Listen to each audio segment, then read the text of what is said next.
Welcome to this edition of Head to Head. I'm your host, Cam McKinney, and this is episode number 234 of the podcast. And on this episode, I am talking about Justin Verlander winning his third Cy Young Award. Verlander, pitching for the Houston Astros, won his third Cy Young Award, going 18-4 with a 1.75 ERA, the lowest in his career, to go along with 185 strikeouts. Verlander was already a great pitcher before joining the Astros with the Detroit Tigers. He won a Cy Young. He was a six-time All-Star. But with Houston, he has taken his game to another level. With the Astros, Verlander has gone 61-19 with a 2.26 earned run average, and he's won 2 Cy Young Awards and has been a part of 2 World Series winning teams. If you didn't think Justin Verlander was a Hall of Fame pitcher before he pitched with the Astros, you certainly do now. Those are the starting pitchers I admire the most, the ones who are able to have really good careers with multiple teams. It's one of the reasons why Jon Lester is one of my favorite pitchers of all time. It's not because he was so good when he played for my Boston Red Sox. It was that he was able to go join the Chicago Cubs and help them win a World Series. Randy Johnson was an all-time great pitcher with both the Seattle Mariners and the Arizona Diamondbacks. Those are the type of pitchers I look at and think they are the best of all time. And you certainly have to put Verlander in that category. He has been dominant for 2 different teams, and not a lot of pitchers can say that, especially in this modern era of baseball, where a lot of great pitchers switch teams and then are never the same again. I look at Madison Bumgarner. I thought he was on the path to being a Hall of Fame pitcher. Now he's joined the Arizona Diamondbacks, and he's almost become irrelevant. In a sense, Verlander feels like a dying breed. There are not a lot of pitchers like him anymore. You can bank on him year after year to be consistent and eat up innings. In his 17 seasons in the major leagues, Verlander has won at least 15 games 13 times, made 30 or more starts 13 times, pitched over 200 innings 12 times, had 200 or more strikeouts 9 times. We should all enjoy watching him pitch because there may never be another pitcher like him again. Like, I just don't see the modern pitcher lasting as long as he did. Like, is Garrett Cole as dominant as he is right now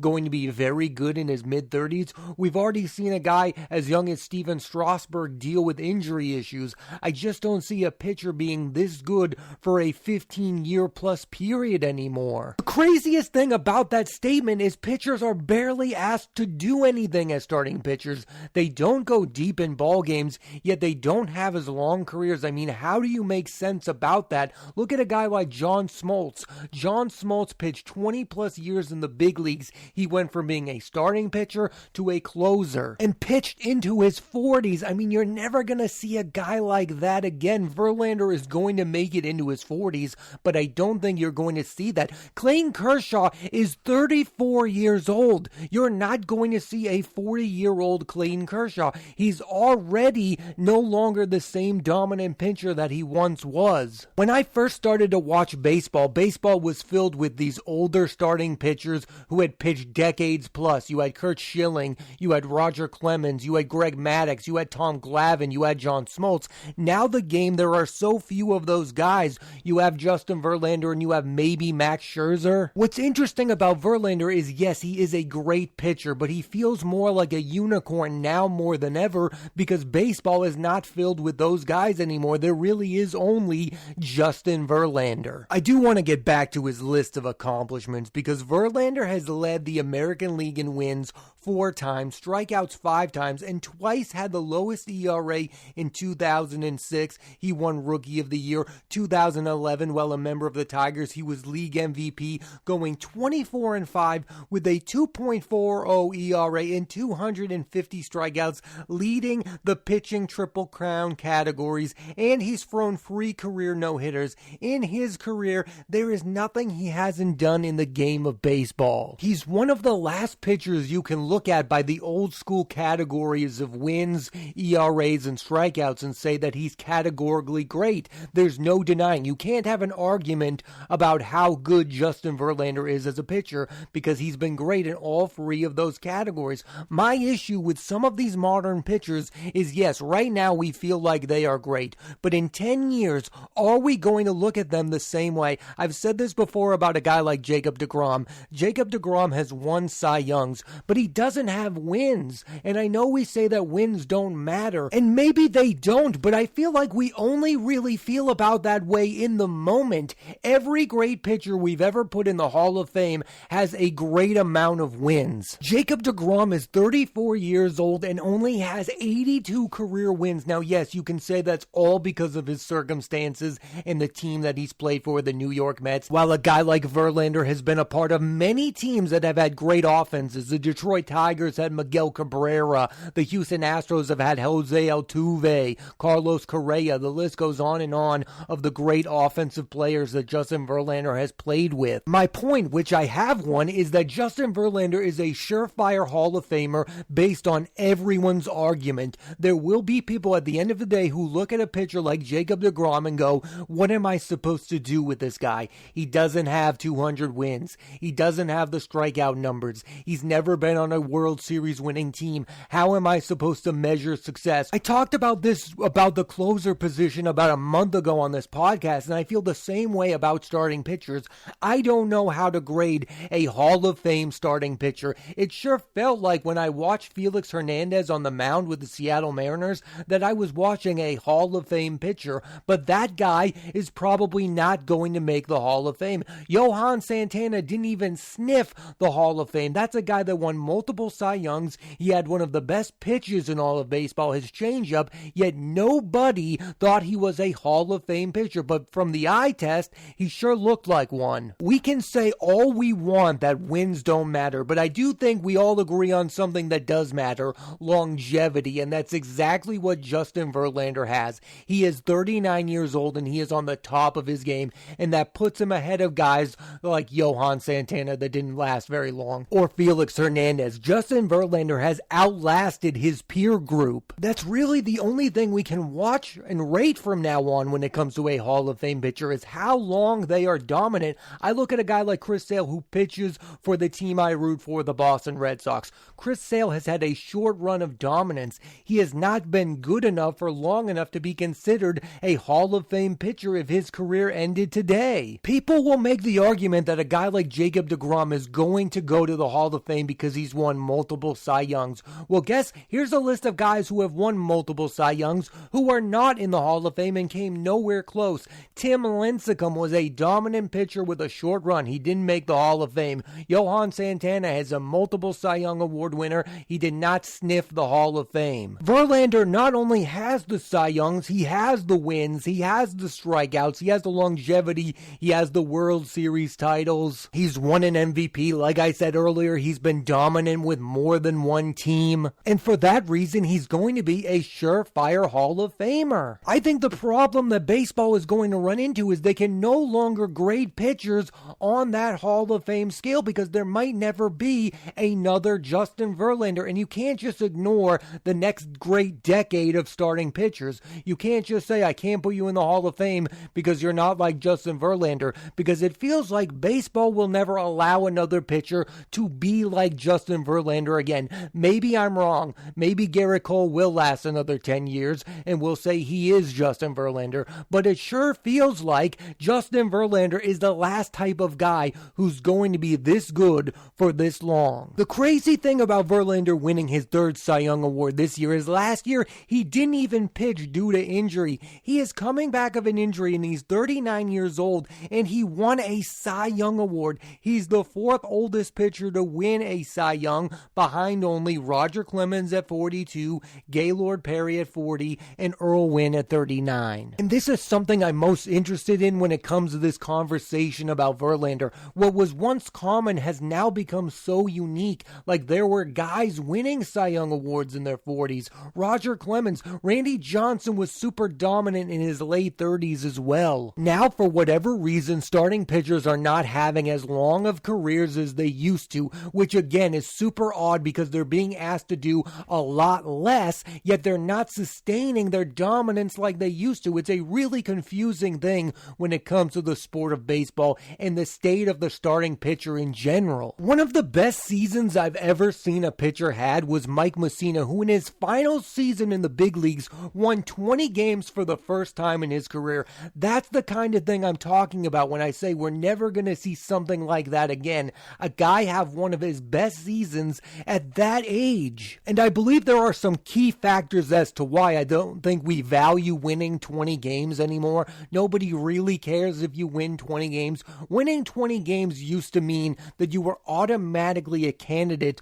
to be a Cy Young Award winner. The only pitcher in 2022 to win 20 games was Atlanta Braves pitcher Kyle Wright. Nobody knows who that is. He's not a big name. Winning 20 games used to be important. It's why that Mike Mussina season was a big deal, because he was a great pitcher who had yet to win 20 games. Now, winning 20 games is just an afterthought. Kyle Wright wasn't even in the discussion to win NL Cy Young Award. In fact, his own teammate Max Fried, who only won 14 games, was a finalist above him. Again, the voters don't value these old school stats like win totals. How are we, the public, supposed to rate starting pitchers if you don't value wins anymore? And how is the Hall of Fame going to view all this? That's why I think the Hall of Fame is going to be crazy in the next 30 years or so. Are you going to have a bunch of Hall of Fame starting pitchers who don't even have, like, let's say 150 wins? That's why I say enjoy Justin Verlander while he lasts. There's a strong case to be made that Verlander is the best starting pitcher of this era.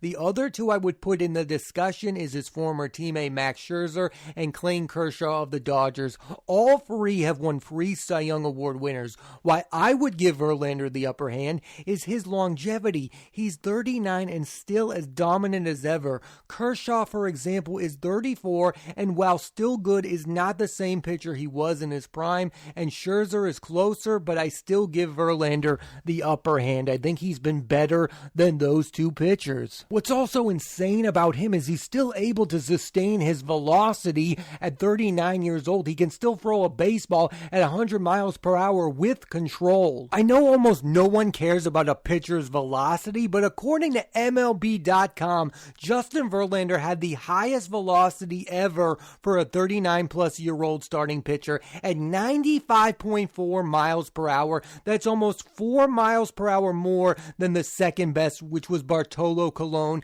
who pitched 91.2 miles per hour in 2013. Think about it. The guy is 39 years old and can routinely throw 95 miles per hour. Usually when a pitcher relies on velocity as he ages, that 95 usually goes down to, let's say, 90, like CC Sabathia. CC Sabathia early on in his career was a power pitcher, and then he became more of a control pitcher. That has not been the case thus far for Justin Verlander. He's a real rarity in the game of baseball. Watching starting pitchers age can be painful. Even Pedro Martinez wasn't the same guy in his 30s than he was in the prime of his career. Justin Verlander has been consistent. That's what's so special about him. He's not in the discussion of the best pitchers of all time, but if he keeps going on this pace, and let's say he gets to 300 wins, which I don't think is out of the realm of possibility. He's at 244. Let's say he pitches 3 more seasons, wins 18 games a season, then he's in that category. And if he gets to that category, I think you can make an argument that Justin Verlander is a top 10 starting pitcher of all time, because he'd have the World Series wins, he'd have the strikeout numbers, he'd have the MVPs, he'd have the no-hitters, and he'd have over 300 wins. As I'm recording this, Verlander is currently a free agent. I would expect him to return to the Astros to finish out his career. It's best for both parties. They are a stacked team and he is their ace. If he goes back there, then there's a decent chance he ends up with 300 wins, because the future of that team looks really bright. I don't care about the GM leaving. That team has Yordan Alvarez. That team has Alex Bregman and Jeremy Pena, who may very well end up being a superstar. I also believe all the other big market teams should go after him, particularly the Dodgers and the Yankees. I think those teams need a starting pitcher like that, a guy who would thrive in those big markets. I said this on this podcast a few weeks ago. The issue I have with the Dodgers is not that they're not a great team. It's that they don't have great starting pitching. You can no longer rely on Clayton Kershaw. The Dodgers can no longer make the postseason and use the excuse, well, we didn't just get there because of Clayton Kershaw. No one thinks you should be relying on Clayton Kershaw Kershaw anymore. Bring in Justin Verlander, and then Clayton Kershaw can just be a guy who comes out of the bullpen in the postseason. Clayton Kershaw should never make another vital postseason start for the Dodgers ever again. As for the Yankees, think about this, a rotation with Verlander, Garrett Cole, and Luis Severino. Who says no to that rotation? Maybe the downside of that is the Yankees have had some issues bringing in some of those all-time great pitchers at the end of their careers. I'm thinking about Randy Johnson, who had a bad few seasons with the New York Yankees that nobody seems to want to remember. That didn't really work out. I think in this case, though, Justin Verlander is a different type of animal. I think he likes the spotlight, and I think he would thrive as a member of the Yankees. I also think the Mets should be in on it. The Mets might very well lose Jacob deGrom. They could fill that hole with Justin Verlander, pair him with Max Scherzer. The Mets should be a win-now team. It doesn't matter where the Mets are going to be in the next 5 years. They are built to win the World Series next season. They have an older manager in Buck Showalter. They have an aggressive owner who's willing to spend the money. Spend the money wisely and bring in Justin Verlander. And on a selfish note, I would love the Boston Red Sox to bring in Justin Verlander. The Red Sox can no longer rely on Chris Sale to ever come back. That's where I'm at with the Chris Sale situation. You might also be losing Michael Wacha and Nathan Eovaldi. I mean, the Red Sox starting pitching situation is in flux. Bringing in Justin Verlander would stabilize that situation and make it so you have a clear ace starting pitcher. Now, why on earth would Justin Verlander want to be a member of a Red Sox team that might be on the downhill? I have no idea. Pay him a boatload of money and he might just come. Now, I'm not going more than a 2-year deal with Verlander, but would I go 2 years, $40 million for Justin Verlander? Absolutely, especially if I believe I have a chance of winning the World Series. No team that's not in contention should want Justin Verlander. He is the type of guy who should be the missing piece to a team that's about to win. That's what happened with the Houston Astros. They were a team on the come up and they brought Justin Verlander in and he was able to make them a World Series winning franchise. I want to end on this. Justin Verlander was so good with the Detroit Tigers. He spent his first 13 years there. I think he'll go into the Hall of Fame as a member of the Tigers, but if he wins another Cy Young or is in another World Series championship team with the Astros, I think you can start wondering if he should go in as a member of the Houston Astros, and that's wild to think about, that I could even consider thinking of him as anything more than a member of the Tigers. I think when Justin Verlander was traded, I thought he was going to be very good for the Houston Astros. I never could have imagined he would take his game to the next level. Again, for all of those who don't care about wins and losses, the guy has been 61-19 as a member of the Houston Astros. He's been unbelievable in every single category. He's won 2 Cy Youngs, 2 World Series championships. He's in the discussion as the best pitcher in Houston Astros history, and he's in the discussion as the best pitcher in the history of the Detroit Tigers. If that's not an argument as to why Justin Verlander should be considered one of the greatest pitchers in the history of Major League Baseball, then I don't know what is. How many other starters could you make that argument that they're the best pitcher in the history of 2 franchises? You can't say that about Roger Clemens. He is in the discussion as the best starting pitcher for the Red Sox, but he's nowhere near the top of the best pitcher for the Astros or the Yankees. Maybe Pedro Martinez with the Expos and the Red Sox, but that feels like a bit of a reach. That to me is what is so special about Justin Verlander, is he's been so good, and for 2 different teams. I've seen so many pitchers change teams and then become a shell of themselves. That has not been the case with Justin Verlander. In fact, he's been arguably even better as a member of the Houston Astros, and that's wild because the guy won an MVP with the Detroit Tigers. He went to 2 World Series as a member of the Detroit Tigers. I really hope his dominance continues, and I do really hope he gets to 300 wins, because I think it would be fitting if Justin Verlander became the last starting pitcher to get 300 wins. After missing an entire season, a 39-year-old pitcher unanimously wins his 3rd Cy Young Award. That's unheard of and should be celebrated. Thanks for listening to this edition of Head to Head. I'm Cam McKinney, and there'll be a new episode of the podcast every Monday on Apple Podcasts and Spotify. So please rate, review, and subscribe.